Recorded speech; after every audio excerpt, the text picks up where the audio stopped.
सच्चिदानंद भगवान की जय।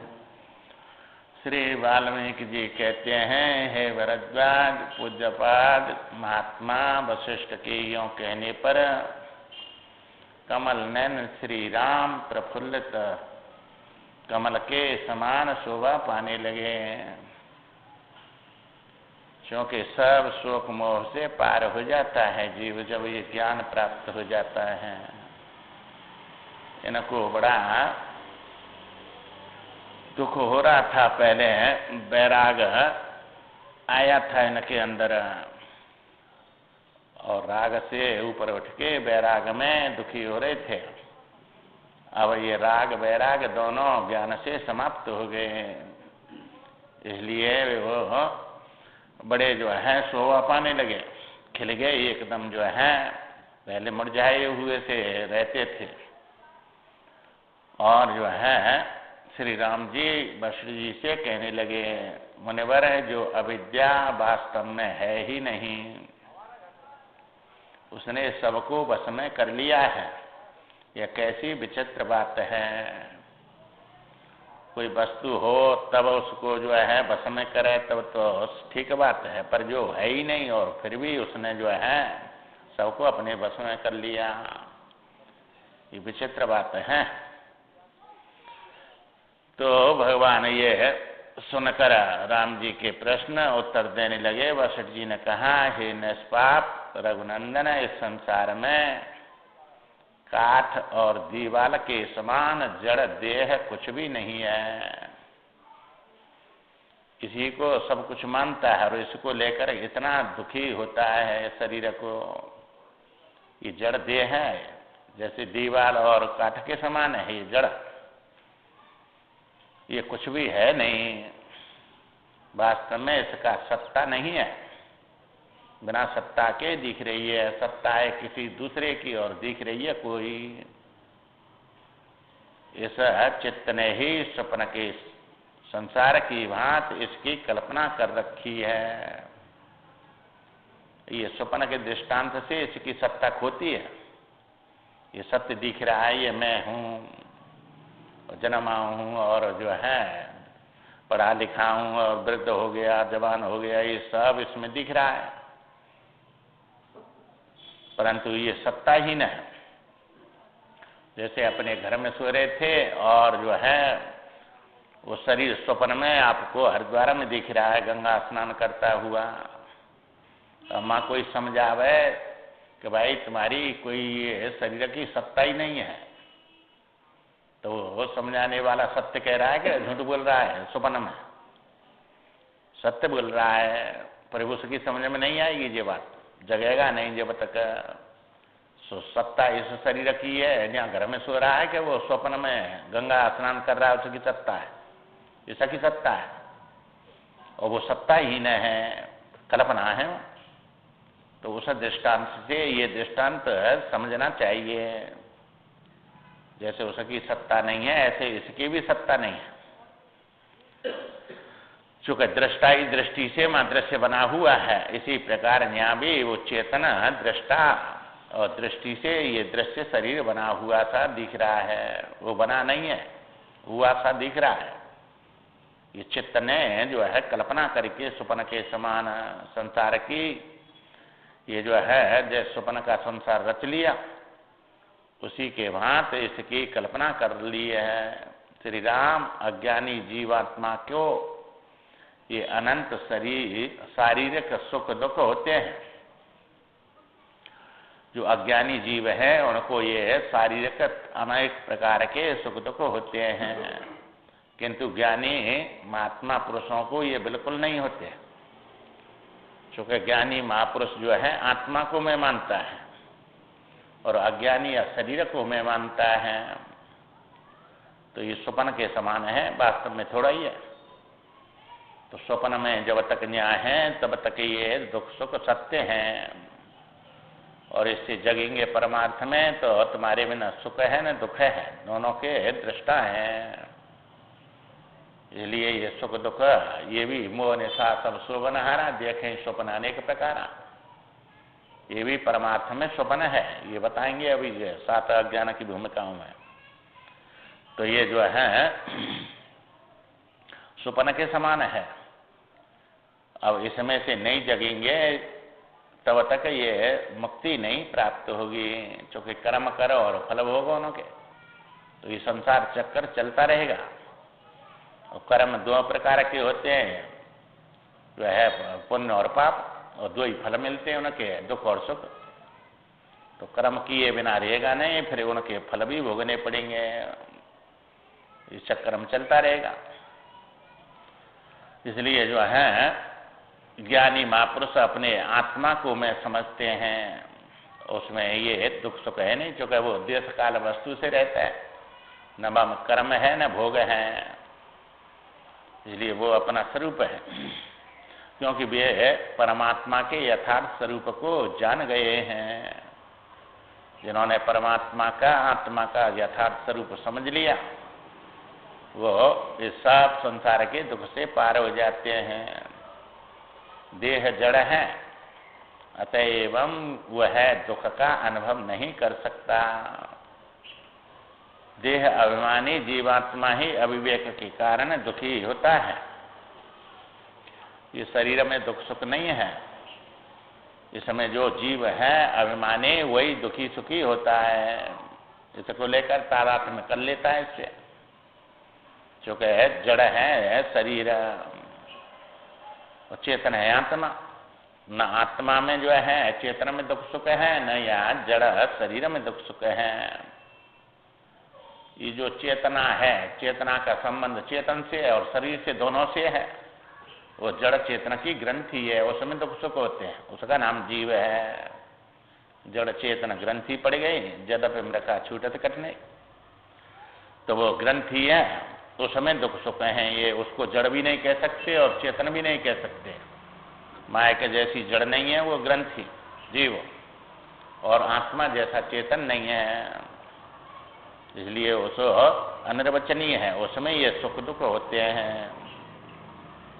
एकमात्र अविवेक रूपी दोष के कारण ही जीवात्मा शुभाशुभ कर्मों के सुख दुख फल भोगता है। शुभाशुभ कर्म करें तो उनके फल भोगने पड़ेंगे। अब ये परमार्थ में कर्म भी मिथ्या है, भोग भी मिथ्या है, और यह व्यवहार में कर्म भोग सब सत्य है। अब ये सत्य समझ के इनमें परमार्थ तुम्हारा स्वरूप है, ये व्यवहार तुम्हारा जो है स्वप्न है। जैसे स्वप्न में कोई दुख सुख पा रहा है, जगे बिना जो है वो सुखी दुखी से पार नहीं होगा, क्योंकि स्वप्न के विषयों को लेकर सुखी दुखी हो रहा है। और जग गया तो बेसुख और दुख देने वाले एक भी नहीं रहता है। अपने स्वरूप में जो कहते हैं वो जग के नमा जो है राजा भिखारी बन गया तो जग के भिखारी नहीं है, वो राजा का राजा ही है। वो राजा भिखारी राजा बन गया तो वो जग के भिखारी है, वो राजा नहीं बना। जागे हमने लाभ कछ जिमा प्रपंच जिए जो है, तो ये जागे नहीं पर हानि लाभ नहीं होता है, क्योंकि ये सुख दुख देने वाले मिथ्या हैं। इसलिए इनको सत्य समझ के दुखी सुखी होता रहता है, और पूरा जीवन क्या अनंत जन्म चले गए। 2 ही काम करता है, बस दुख चला जाए सुख मिल जाए। एक भी काम हुआ नहीं, न दुख जाता है न सुख मिलता है, इसी में लगा रहता है। जिससे दुख जाएगा वो काम करता नहीं है, तो दुख ज्ञान से ही जाएगा, अज्ञान से दुख आया है। इसलिए जो है ज्ञान सत्संग से होगा। सत्संग में मन नहीं लगता है, बस इतनी कल्पना, इतनी आशा, इतनी संसार की वासना और ये तृष्णा है वो आने नहीं देती है। बस मैं ही दुख पाता रहता है, कल्पना करता रहता है। जो मिला है उसमें संतुष्ट नहीं है, और ज्यादा हो और ऐसा हो जाए। चूंकि ऊपर दृष्टि है इसकी, बड़ों को देखता है, इनके पास इतना सुख है हमारे पास नहीं है, और ऐसा ही बनना है हमको भी। इसलिए वो तो अब प्रारब्ध के अनुसार सब होगा। अपने से छोटों को देखें कि इनसे तो हम बहुत अच्छे भगवान ने बनाए हैं, तभी सुख मिलेगा, तब कल्पना जाएंगी। ये बड़ों को देखकर कल्पना बढ़ती है, वासना बढ़ती है। और जो है उसी में अपना जीवन चला जाता है। और काम अच्छा तो सुख सपने होना है, सुख इसको मिलता ना है, कामना इतनी बढ़ जाती हैं उनकी पूर्ति होती नहीं है। ये समझता नहीं है कि थोड़े दिन को आए हैं, ये विश्राम है यात्रा में थोड़े दिन का, और थोड़े दिन का एक रात का, जीवन एक रात है। जैसे हरिद्वार जा रहे हैं तो रास्ता में एक रात रुक गए होटल में और फिर सुबह चल दिए। जैसे ये 84 लाख में घूमने की यात्रा में ये विश्राम की रातें हैं, इसलिए यहाँ ये कर्म करने की रातें हैं यहाँ। और इससे फिर आगे जो यात्रा बहुत लंबी है, जब तक ज्ञान नहीं होगा यात्रा पूरी होगी नहीं। इसलिए मैं जो है कर्म करता है और उनके फल भोगता है, चलता रहता है। तो इसमें ये तृष्णा दौड़ाता रहता है, ऐसा हो जाऊं तब मैं सुखी हूँगा। अब मैं इस समय सुखी अपने को मानता नहीं है, चूंकि कल्पना सुखी नहीं होने देती है इसको। सुख तो स्वरूप ही है इसका, दुख इसके में है नहीं। चेतना मतलब सहज सुख राशि, जीव रूप से भी दुख नहीं है तो आत्मा रूप से कहाँ से दुख होगा? इसमें सुख राशि है और चेतना अमल है, कोई न पाप है न उसमें जो है जड़ता है। इसलिए जो है और आनंद स्वरूप है, पर उसको न जान कर ये जड़ता में, दुख में और जो है इसमें फंस गया ये अज्ञान में। इसलिए इससे दुखी सुखी होता रहता है। इसलिए सुबह सुबह कर्म करता है, उनके फल भोगता है, फलों का भोक्ता बना है। ठीक है, इसी तरह जैसे रेशम का कीड़ा अज्ञानवश ही रेशम के कोश में बंधन को प्राप्त हो जाता है। ये रेशम का कीड़ा पालते हैं दक्षिण में, हाँ, और एक कीड़ा में 1 किलो रेशम निकलती है और वो अपनी सुरक्षा के लिए शरीर से लपेटता है उसको निकाल के, हाँ, और फिर वो जो है वो रेशम वाले उसको उबालते हैं गर्म पानी में, तब पकता है वो नहीं रेशम। अब उसने समझा मैं इससे सुरक्षित हो जाऊंगा, पर एक बार रेशमा नहीं मारा क्या वो जो है सुरक्षित हुआ कि मरा है। ऐसे ही यहाँ है, ये ऐसा करके मैं जो है सुरक्षित हो जाऊंगा, और यही मारता है। तो ऐसे होने की जो अपने अंदर कामना है, ये कामना ही मारती है। इसलिए उसको उबालते हैं और उबाल के तब वो 1 किलो 1000 रुपये की बिकती है।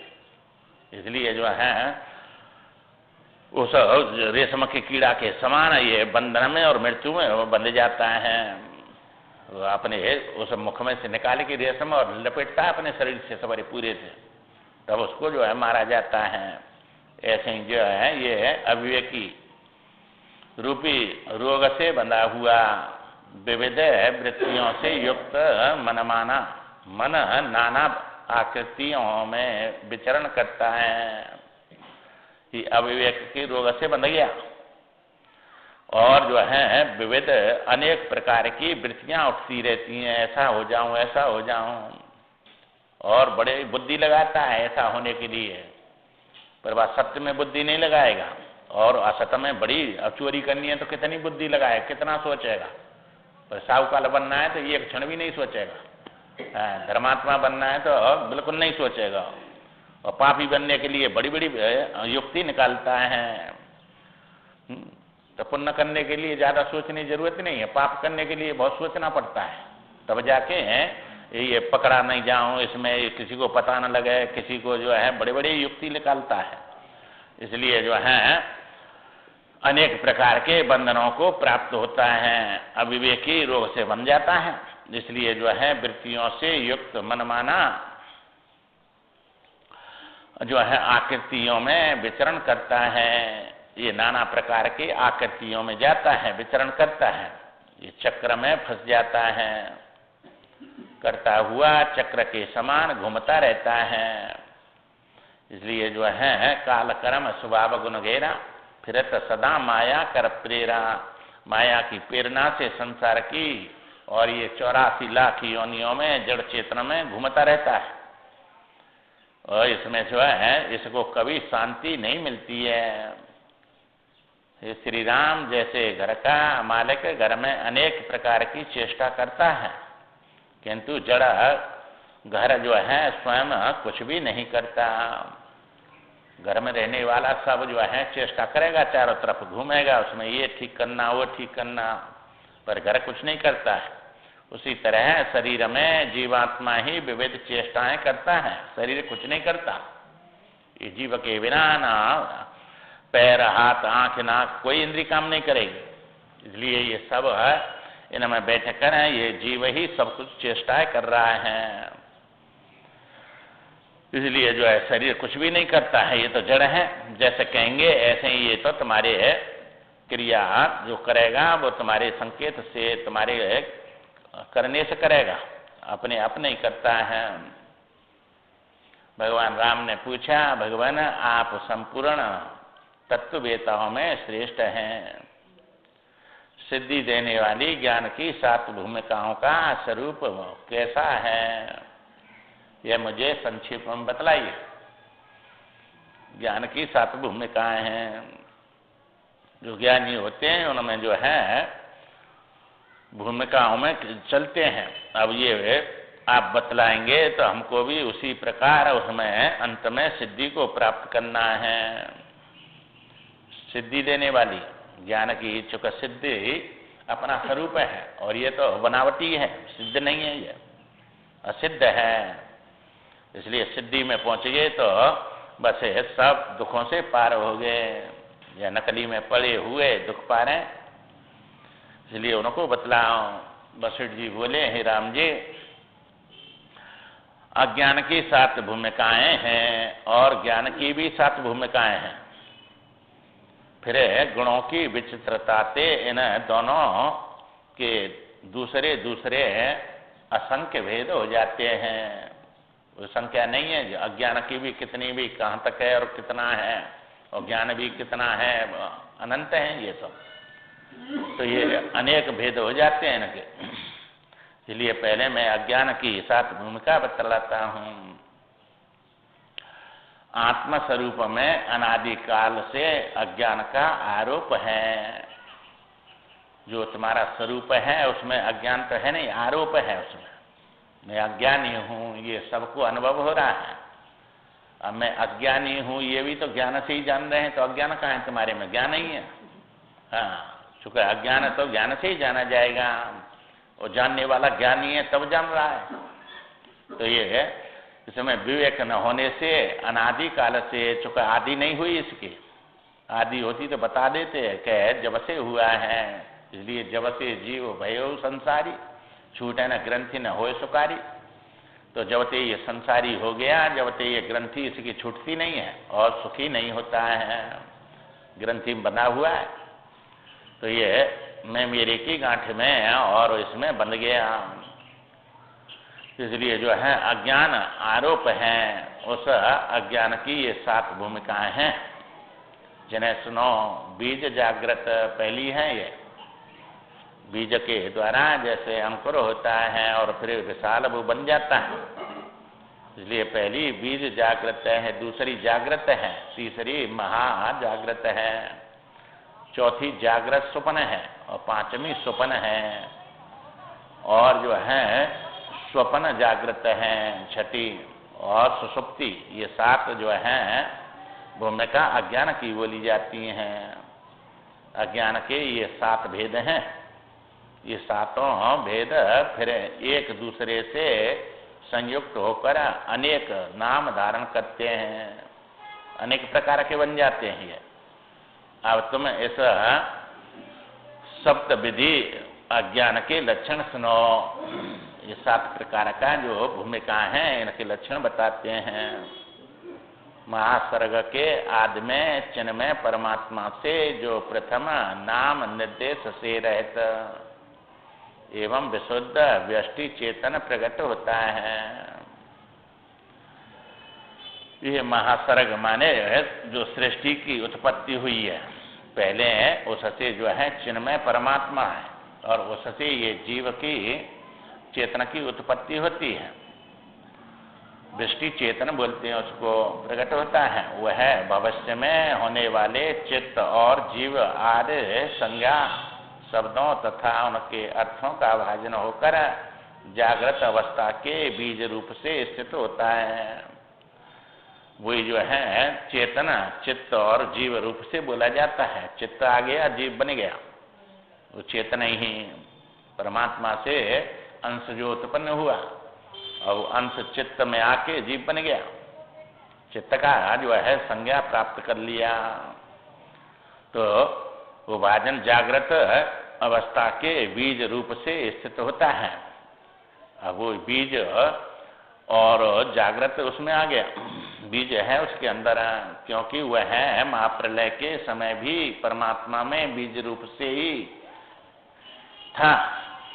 जैसे आप जो है सो जाते हैं तो बीज रूप से वहाँ स्थित रहते हैं सुषुप्ति में, ये संस्कार बीज हैं और उनको लेकर जो जीव है वही जागृत में आके और ये विशाल सृष्टि रच लेता है, वह संस्कारों को देखने लग जाता है, इसलिए बीज जागृत कहलाता है। यह अज्ञान की नूतन अवस्था है, पहली अवस्था है अज्ञान की। ये जो है चूंकि ये जब तुम जागृत संसार का वर्णन सुनो, अब तुम जो है जागृत, ये जागृत बीज कह दिया, चूंकि बीज युक्त जो चेतन सत्ता है उसको जीव कहते हैं। तो बीज विशिष्ट चेतन सत्ता और जो है संस्कार विशिष्ट जड़ सत्ता को बीज कहते हैं। तो जड़ सत्ता में संस्कार तुम्हारे अनंत पड़े हैं, वे बीज बनते हैं और उनको लेकर जो चेतन है वो जीव बनता है। तो जागृत और ये बीज बोल दिया उसको। अब जागृत संसार का वर्णन सुनो। नवजात बीज जागृत के पश्चात ये स्थूल देह में हूँ, ये जो है अब मां जागृत बीज उत्पन्न हो गया तो शरीर दिखने लग गया, ये शरीर में हूँ, यह देह, यह भोग्य पदार्थ समूह मेरा है, ये शरीर में मैं हूँ और ये सब जितने भी भोग पदार्थ हैं ये सब मेरे हैं। ऐसी जो अपने भीतर प्रतीति होती है उसे जागृत कहते हैं। अब जागृत बीज के द्वारा ये दूसरी अवस्था जागृत बन गया। ये देह में हूँ, यह है भोग्य समूह मेरा है।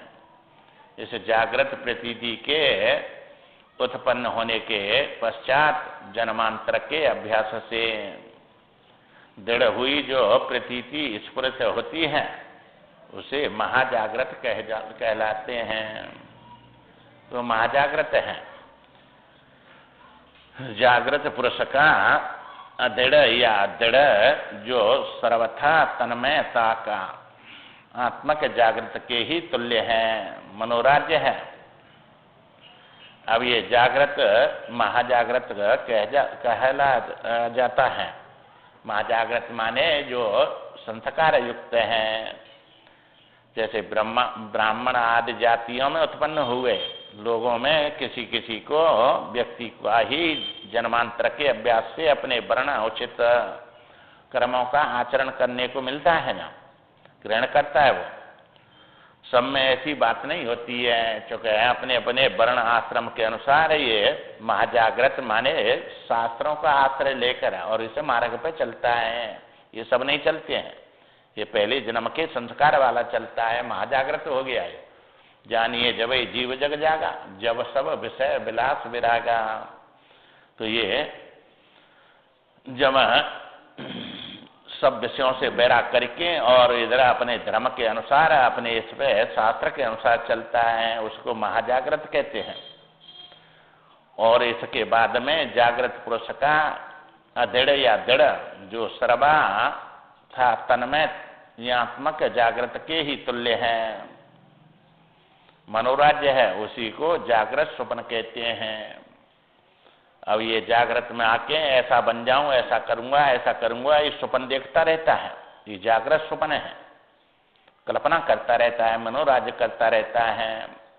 वो स्वप्न के समान है सब, और उनको जागृत में कल्पना में देखता रहता है, ये जागृत स्वप्न है। जैसे दो चंद्रमा और सीपी में चांदी और मृग स्थल में बिना हुए जल की प्रतीति होती है, उसी प्रकार ये अभ्यास बस जागृत भाव को प्राप्त स्वप्न मनोराज्य अनेक प्रकार का होता है। जैसे माँ उसको भ्रांति से सब कुछ दिख रहा है, इसी प्रकार ये मनोराज्य में सब कुछ देखता रहता है। जागृत में स्वप्न, तो सुषुप्ति का स्वप्न अलग है और ये जागृत स्वप्न अलग है। उसे मैंने थोड़े ही समय तक देखा, वह सत्य भी नहीं है। जैसे वो मनोराज करता हुआ उसमें जो है देखता है, कहता है वो सत्य नहीं है, थोड़ी समय में बीत गया। नींद के समय सुषुप्ति काल के बीच में जो आदि या अंत में अनुभव में आई हुई बातों के विषय में नींद के अंत में जो ऐसी प्रतीति होती है उसे स्वप्न कहते हैं। तुम्हारा जो है नींद के आदि में माने पर जब तक नींद नहीं आई, नींद शुरू हुई है और नींद का अंत हो गया, तब ये बीच में जो देखा वो स्वप्न बोला जाता है। स्वप्न कहा गया है वह स्वप्न अज्ञ पुरुषों की महाजागृत अवस्था में स्थित स्थूल शरीर के कंठ से लेकर हृदय पर्यंत नाड़ी प्रदेश में प्रकट होता है। जागृत में से हिता नाम की नाड़ी है कंठ में, और जागृत में आंख में है जीव, और स्वप्न में कंठ में जाता है और हृदय में पहुंचना है उसको। तो यहाँ से आंख में से चलेगा और यहाँ हृदय में पहुंचेगा, जब तक ये रास्ता में स्वप्न देखता है उसी में सब दिखता है इसको। हृदय उस नाड़ी में प्रकट होता है। चिरकाल तक दर्शन के अभ्यास से जो विकसित नहीं हुआ, उसका जो है थोड़ा ही अभ्यास किया, चिरकाल तक दर्शन नहीं किया, थोड़ी देर के लिए दर्शन किया, अभी वो विकसित नहीं हुआ है। वह है महा शरीर वाला दृढ़ अभिमानी स्वप्न है। वो दृढ़ अभिमानी जो है स्वप्न है, वो सुदृढ़ अभिनिवेश से या स्थिर चिर स्थायित्व की कल्पना से पुष्ट हो जागृत भाव को प्राप्त हुआ स्वप्न जागृत की समता प्राप्त कर लेता है। अब वही स्वप्न चिरकाल तक जो है स्थायी हो जाता है, कल्पना से पुष्ट हो जाता है, और वही जागृत भाव को प्राप्त हो जाता है। वही स्वप्न जो है कल्पना का, ये जागृत बन के अब 100 साल दिखता है ना, ये हम जो है उसी घर में है और उसी सगे संबंधियों के साथ में है। ये महाजागृत की समता प्राप्त कर लेता है, ये महावत जागृत हो गया, ये समता प्राप्त कर ली है। स्वप्न मुँह ने सासर शोभन आराध्य के स्वप्न अनेक प्रकार, तो जो बे स्वप्न है वे थोड़ी देर के हैं और ये स्थायी हो गया लंबा, तो इसका जो है ये उसको प्राप्त कर लेता है, समता प्राप्त कर लेता है।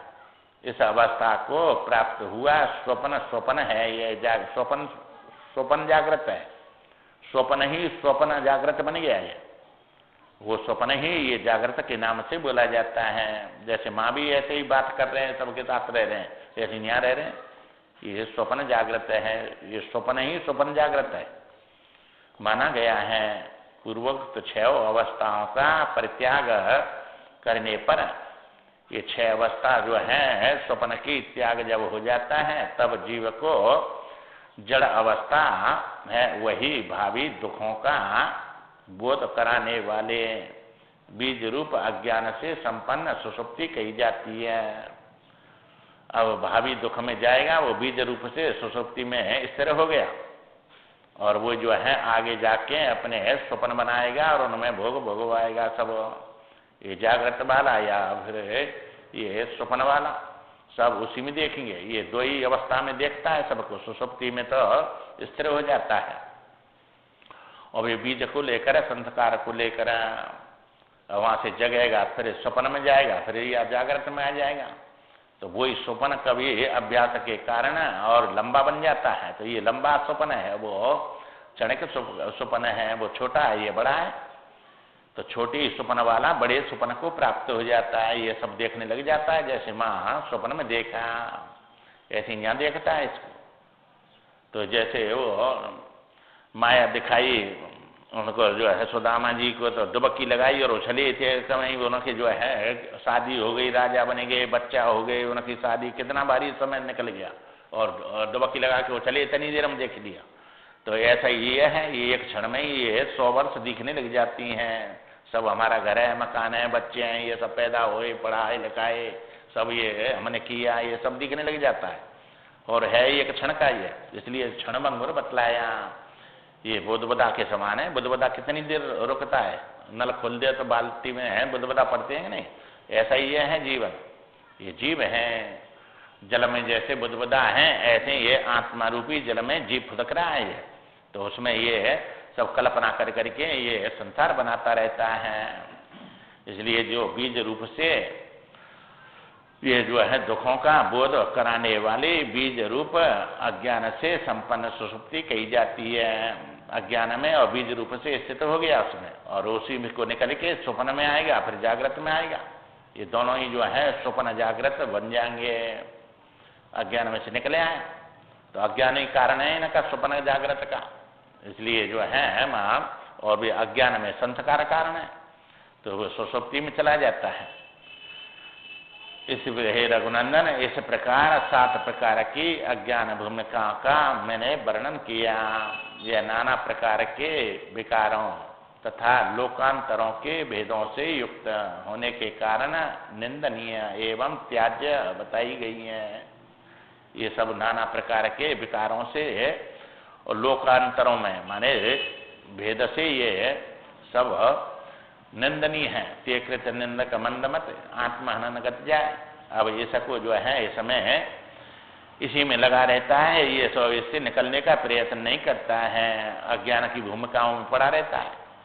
अब इसको जो है विवेक हो और इसके पुण्य जागृत हो, कुछ इसमें समझ में आवे तो ज्ञान की भूमिकाओं में पड़े हैं। ये प्रशंसनीय सब और ये सब निंदनीय है। तो इसी में ये जीवन मिला है इसको निकलने के लिए, परंतु जीवन प्राप्त करके भी मृत्यु के मुख में जाता है, इसके लिए प्रयत्न नहीं करता है।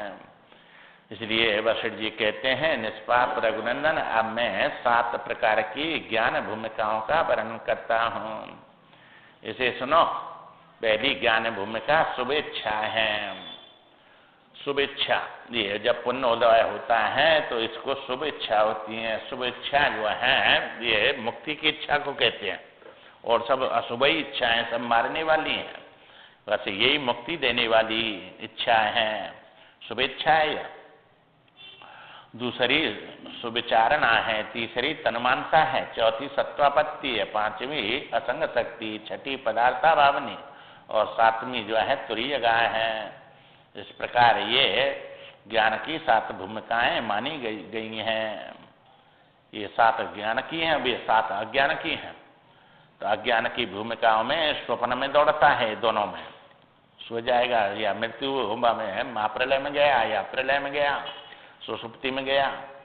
ये जो है प्रलय और जागृत, तो स्वप्न वो भी जागृत जैसा ही है और ये भी जागृत स्वप्न है। ये दोनों स्वप्न बताए ना, तो ये लंबा स्वप्न और वो छोटा स्वप्न है। तो यह जीवन में अनेक रोजीना स्वप्न आएंगे, परंतु ये लंबा स्वप्न एक ही जीवन का है। अब यहाँ से जो है इसको भूल के दूसरी कल्पना करेगा, मूर्छित हो जाएगा इसमें और दूसरी कल्पना में स्वप्न में चला जाएगा। इसी प्रकार जो है स्वप्न में जाता है, इसको भूल जाता है, मां नया रच लेता है। तो इसको भूल कर वो संतकार नया सृष्टि बनाते हैं। अब इसको भूल कर और अगली सृष्टि बनाएगा। ये जो है जीव संस्कार के अनुसार स्वप्न बन जाएगा सब। मैं मूढ़ होकर ही क्यों रहूं, स्थित रहूं, मैं शास्त्रों और महापुरुषों के द्वारा जानकर तत्व का साक्षात्कार करूंगा।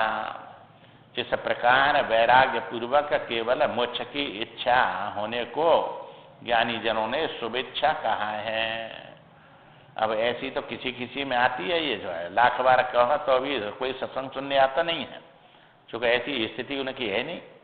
वो तो उसमें अज्ञान की भूमिकाओं में पड़े हुए हैं। तो वो ऐसा किसी किसी में ये वैराग्य और पुण्य होता है और उसके संस्कार बताइए दूसरी में, क्योंकि ये शुभ कार्य करने के लिए महाजागृत में पड़ता है और ये जो है महाजागृत वाला फिर ये इसमें मोक्ष की इच्छा करता है, शुभ इच्छा करता है, चूंकि ये शास्त्र सुनता है, ज्ञान को प्राप्त होता है। मैं अज्ञानी बनकर क्यों रहूं, शास्त्रों को सुनूंगा। इस प्रकार वैराग पूर्व संसार से इसको वैराग हो गया, विवेक आ गया, क्योंकि ये अगमा पाई अनित्य हैं, सब सुख देने वाले हैं नहीं। पूरा प्रयत्न किया तो अभी जो है जवानी में कुछ नहीं मिला तो अब बुढ़ापे में कहाँ से मिल जाएगा। इसलिए ऐसा विचार करके वो सत्संग सुनता है और सत्संग में आके फिर जो है शुभेच्छा उसकी पहली भूमिका आ गई, बीज बो गया। अब ये जो है इसी में चलेगा, उसमें नहीं जाएगा। यहाँ अपना ये इसमें ये अपना प्रयत्न करेगा जीवन भरे, और आगे फिर ये छूटेगा नहीं, फिर आगे मनुष्य शरीर में ही जाएगा और फिर यही सुनेगा। इसलिए पार हो जाएगा एक जाके थोड़े दिन में ही। इसलिए इसका जो है और ज्यादा पुण्य होंगे तो इसी जीवन में पार हो जाएगा, ज्ञान हो जाएगा, और नहीं हुआ तो आगे इसी शास्त्र पे चलेगा, इसी रास्ता पे चलेगा। इसलिए यह प्रशंसनीय है, पहली निंदनीय है वो 7 भूमिका में, और ये इसमें पड़ गया पहली ही ज्ञान भूमिका में, तो बड़ा जो है प्रशंसनीय बन गया। ये शास्त्रों के अध्ययन मनन और सत्पुरुषों के संग तथा विवेक वैराग के अभ्यास पूर्वक सदाचार में प्रवृत्त होना, यह विचार सुविचारना है नाम की भूमिका कही जाती है। दूसरी है ये, अब ये जो है जब शुभ इच्छा हो गई तो अब सत्संग शुभ विचार है, जो शास्त्र का ये जो है सत्य का विचार है, यहाँ असत्य का नहीं है। संसार में सब अज्ञान की भूमिका है, विचार सब अज्ञान वाले हैं और ये ज्ञान वाले विचार हैं। इसलिए इधर से वैराग और इधर इसका अनुराग हो गया, और वो अभ्यास और सदाचार में प्रवृत्त होता है, और जो है उसके कारण ये शुभ इच्छा करता रहता है और उससे अंतःकरण शुद्ध होता रहता है। तो सत्य को पकड़ता है, फिर असत्य से मन को हटा देता है। संसार असत्य है और सत्य परमात्मा है, उसकी तरफ उसी की बात सुनता है और उसी में अपना अनुराग करता है।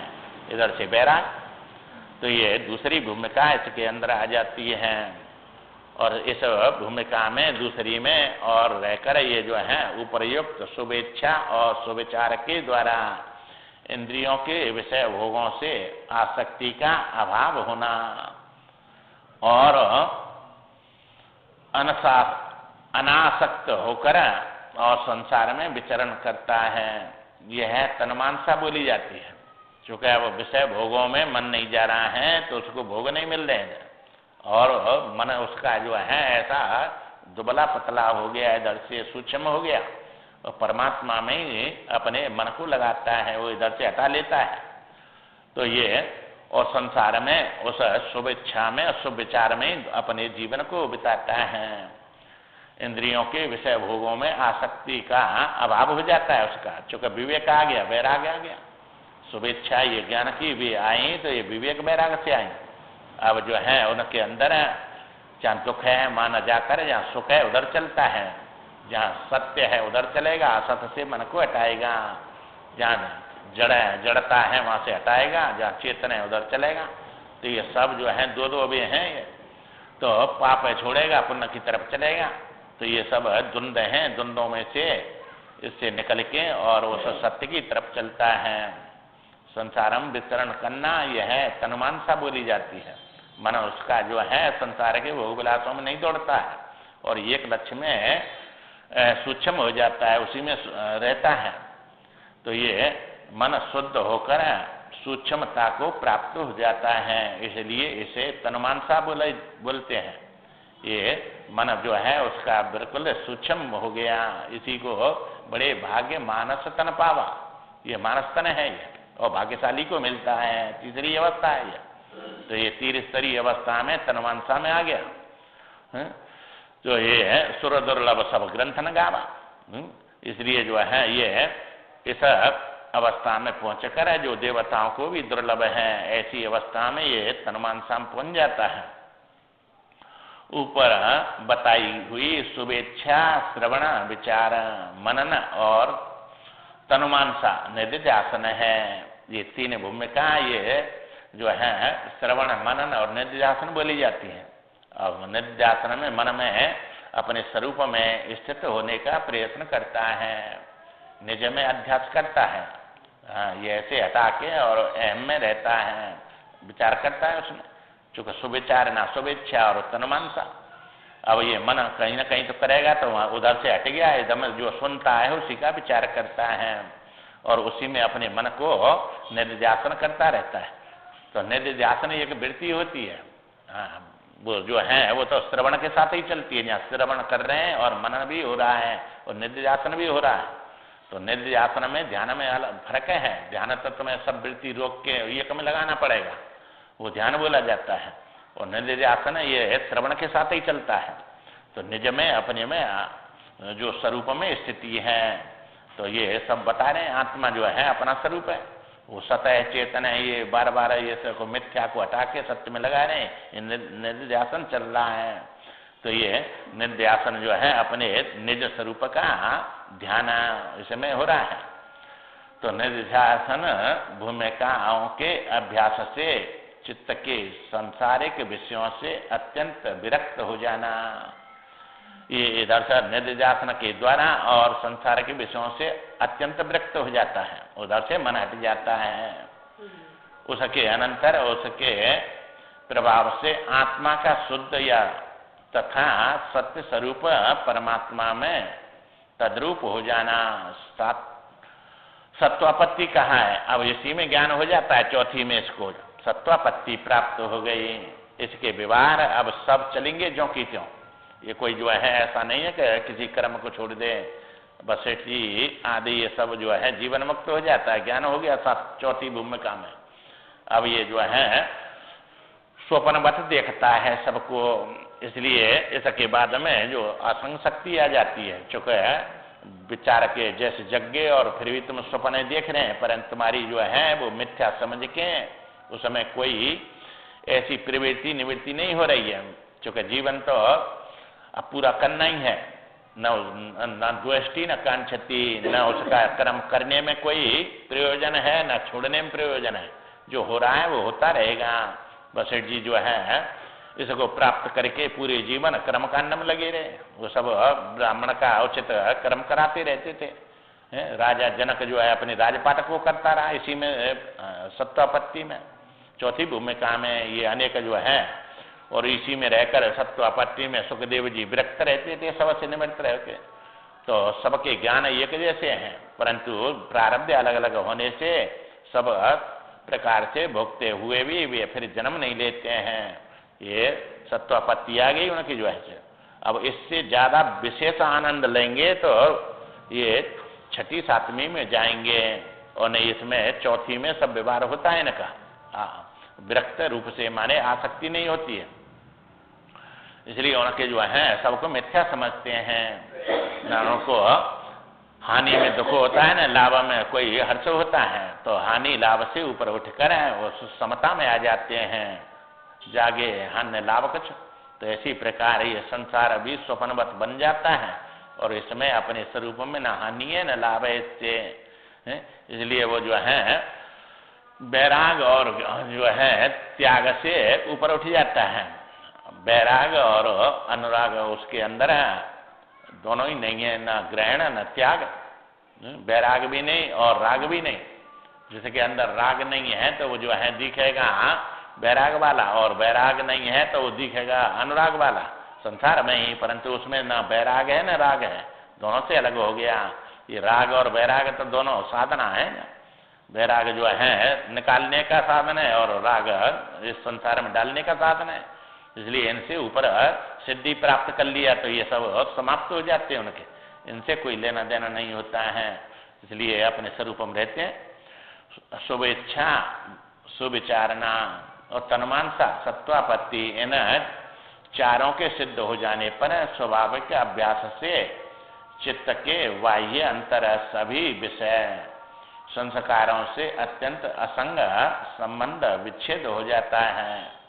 इसका जो है बाह्य और अंतरंग दोनों से जो है इन्होंने अभ्यास किया अपने उसमें स्वरूप में रहने के लिए, सबसे असंगता आ गई विषयों से, अत्यंत संबंध से विच्छेद हो जाने पर अंतःकरण समाधि में आरूढ़ स्थिर हो जाना भी असंग शक्ति है। ये असंग रूप से इसमें रहता है, स्वप्नवत देखता है सबको, इसलिए इसमें ये दिखते हैं सब पदार्थ, परंतु इनको सत्य नहीं मानता है। जैसे आकाश में नीलिमा के समान दिखने पर अभी सीपी में चांदी दिख रही है तो उसके लिए कोई फैक्ट्री नहीं खुलता है, चूंकि उसमें मिथ्या है ही नहीं, तो उसमें राग नहीं है और वैराग भी नहीं है, इसलिए जो है देखते हुए भी उनमें आसक्त नहीं होता है। ऐसे ही ये संसार के सब विषय भोग कर्म के अनुसार मिले हैं, न इनसे जो है वैराग करके इनको ठुकराता है और न राग करके इनको चेष्टा करता है कि ये ज्यादा बड़ा है, हमारा जो मिला है उसी में संतुष्ट रहता है। सर्वथा वर्तमानोपि न च भूयो से जायते, और वे राजी हैं हम उसी में जिसमें तेरी राजा। ये प्रारब्ध जैसे मिला है इसको भोग के समाप्त कर देता है और आगे उसका जो है जन्म होता नहीं है, इसलिए जो है इनको भोग के समाप्त कर देता है। चूंकि कर्म उसके जो है सब भस्म हो गए, अब कर्म ही नहीं रहे उसके अंदर, तो अब जो है जन्म कहाँ से देंगे, अविद्या निवृत्त हो गई, उसने सब भस्म कर दिए, आगामी कर्म होते नहीं और असंचित उसके सब जल के भस्म हो गए और प्रारब्ध भोग के समाप्त कर देता है। इसलिए उसकी तीनों प्रारब्ध समाप्त हो जाती हैं, इसलिए उसका जो है अंतःकरण का समाधि में आरूढ़ स्थिर हो जाना ही आसन शक्ति है। माने वो सबको यत्र यत्र मनो जाती तत्र तत्र समाधि है, वो आंख मीच की समाधि नहीं लगाता है, वो तो तत्व को देखता है सर्वत्र, वही समाधि है। जैसे सोना पहचान लिया तो सब आभूषणों में सोना ही सोना दिख रहा है, जिस आभूषण पर नजर जाएगी वही सोना दिखेगा उसको, चूंकि उसका सब जगह वो समाधि है। तो सोने को देखना समाधि है और आभूषण देखना विक्षेप है, तो ये विक्षेप से ऊपर सोने में है, समाधि में समता में पुंजा समता में एक है और विषमता में अनेक हैं।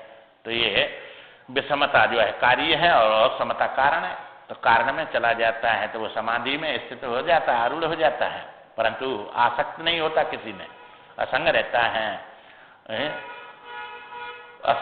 असंग शक्ति नाम की पांचवी भूमिका कहा गया है इसको, जो है ये पांचवी भूमिका है। ये पांचों भूमिकाओं को जो है प्राप्त करके अब भूमिकाओं के सिद्ध हो जाने पर स्वाभाविक अभ्यास से उस ज्ञानी महापुरुष की आत्म रामता के प्रभाव से आत्मा में रमण करता है, इसलिए उसके प्रभाव से उनके अंतःकरण में संसार के पदार्थों का अत्यंत अभाव सा हो जाता है।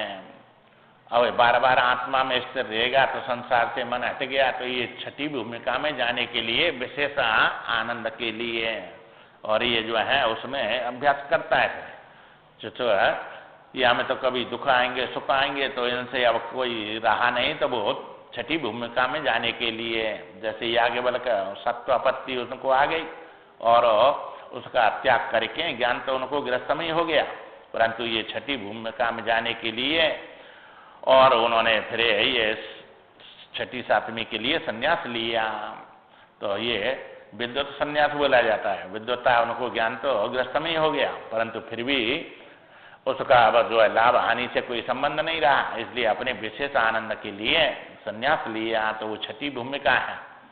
छठी भूमिका में जाने के लिए जैसे उसे बाह्य भीतर के किसी भी पदार्थ का स्वयं भान नहीं होता।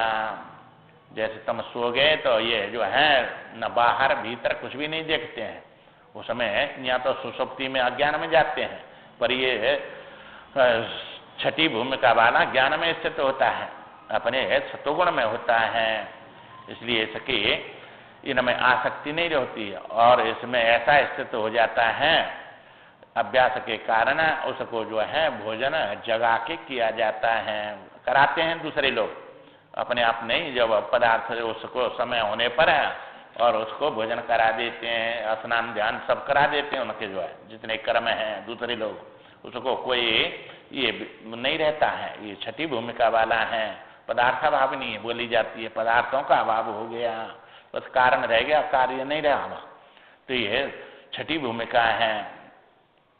चित्रकाल प्रेरणा करने पर ही कभी किसी पदार्थ का भान होता है। बहुत उसको जगाते हैं, जब बताते हैं तब उसको थोड़ा भान आता है। इसलिए उसके अंतःकरण की पदार्था भावना नाम की छठी भूमिका हो जाती है। तो इसको पदार्थों का अभाव हो गया, इसलिए इसको छठी भूमिका कहते हैं। और इसमें स्थित होके वो विशेष आनंद में डूबा रहता है।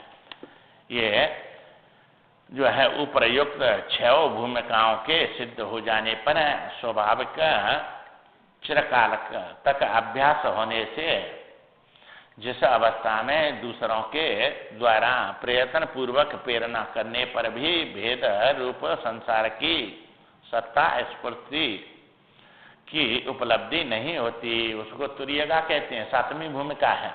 ये छठी वाले को तो ध्यान करा देंगे जगा के और वो समय आ जाएगा, फिर देखने लग जाएगा। पर ये 7वीं वाला तो अपने बाप ब्रह्म में एक रूप हो जाता है, वहां तो उसको जगाने पर भी नहीं जगता है।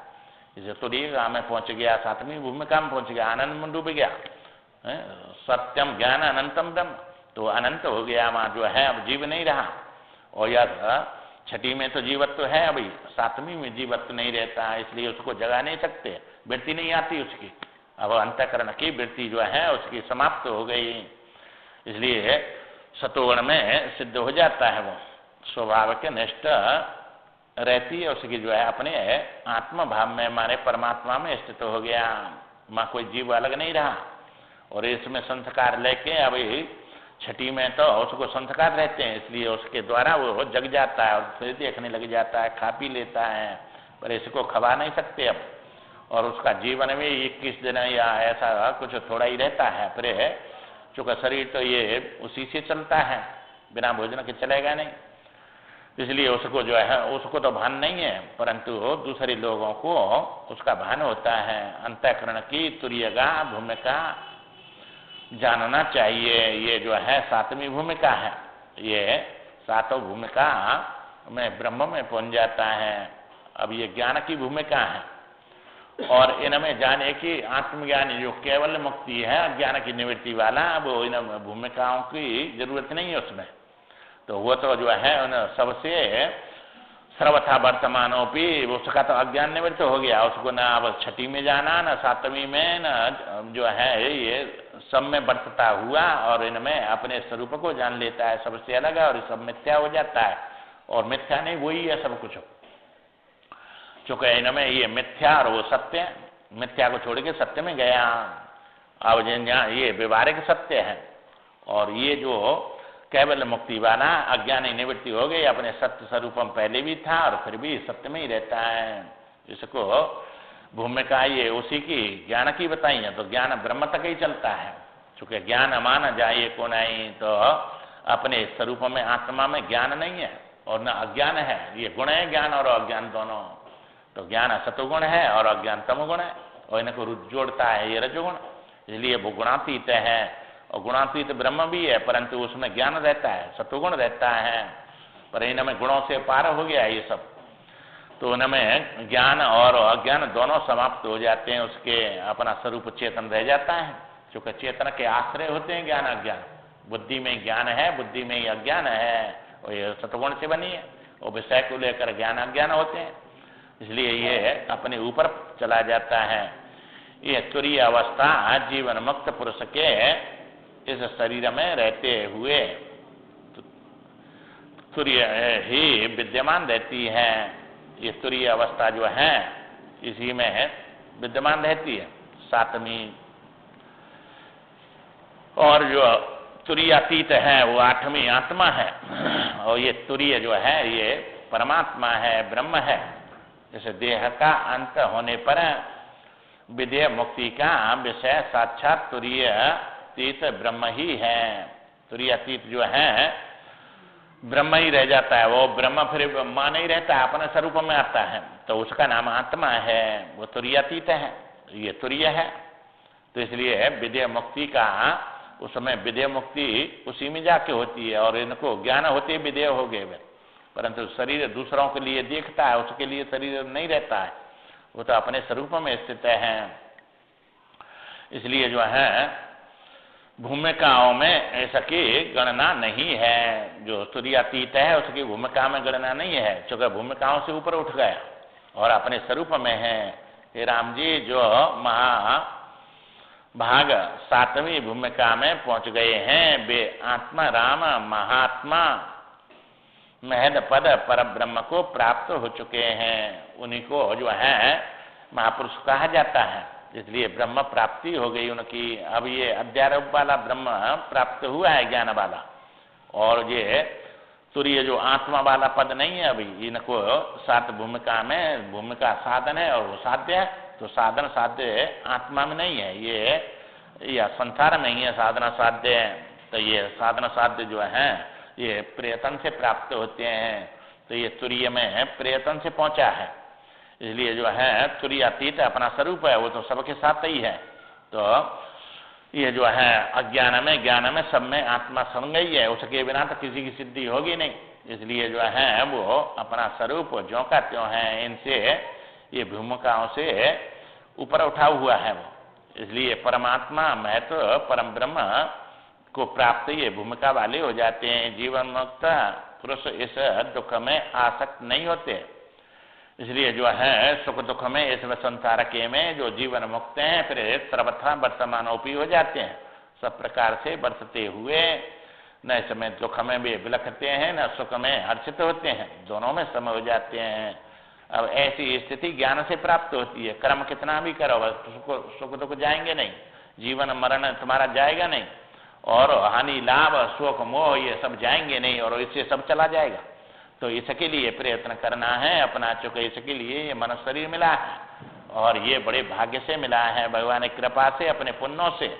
इसलिए जो है इसमें अपना इसका सदुपयोग करना है, इसको बार बार सुनना है, चूंकि संसार बार बार सुन के ये दृढ़ हो गया है, स्वप्न बन गया है। अब जागृत में जाना है तो मान्य संसार नहीं है, स्वप्न नहीं है, अपना स्वरूप है, और वो देश काल वस्तु से रहते हैं। जब दूसरा नहीं है, वहाँ काल नहीं तो मरेगा कहाँ से, और जो है वहाँ जो है देश नहीं है तो जाएगा आएगा कहाँ, और दुख नहीं है तो वो आनंद में ही डूबा रहता है, किससे दुखी सुखी होगा, फिर अपने स्वरूप में पहुंच जाता है। तो ऐसा लाभ जहाँ संसार की न तुम सवरे देश के मालिक राजा बन जाओ, चाहे राष्ट्रपति, चाहे ब्रह्मलोक प्राप्त करो, चाहे शिवलोक प्राप्त करो, ये स्थिति प्राप्त नहीं होगी जो ये ज्ञान से होती है। इसके बराबर तो कोई दुनिया में लाभ है नहीं। लाभ के कछु हरे भक्त अकुंठा, ये अकुंठा भक्ति को प्राप्त हो गया, वो अपना स्वरूपात्मा है, इसके बराबर दुनिया में कोई लाभ नहीं है। इसके लिए प्रयत्न करते रहे और मनुष्य शरीर धारण करके आगे विचार। श्रीमन नारायण।